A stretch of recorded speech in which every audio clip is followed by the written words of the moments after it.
كلنا بنعرف نتكلم كويس، بس السؤال هنا، هل كلنا بنعرف نسمع؟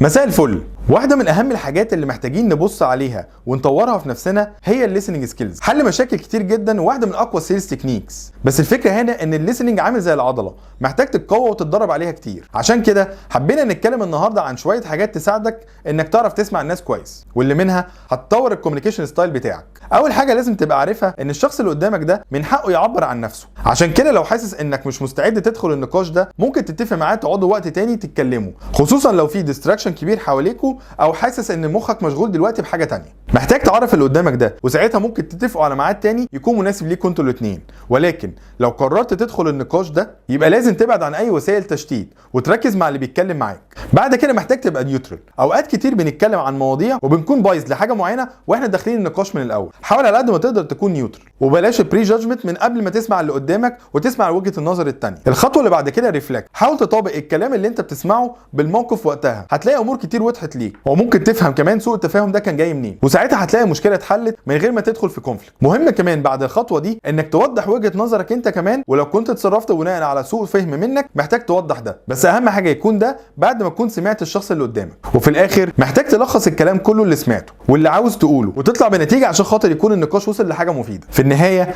عشان نبقى ادينا اللي قدامنا حقه في النقاش، مهم كمان نكون مركزين بعينينا ونعبر عن الموقف بايدينا، ونبعد عن كل الحاجات اللي ممكن تسبب لنا تشتيت. لما نكون بنعمل الخطوات ديت واحنا بنتكلم مع حد، ده بيحسسه بالاحترام والتقدير. ونشوفكم الحلقه الجايه.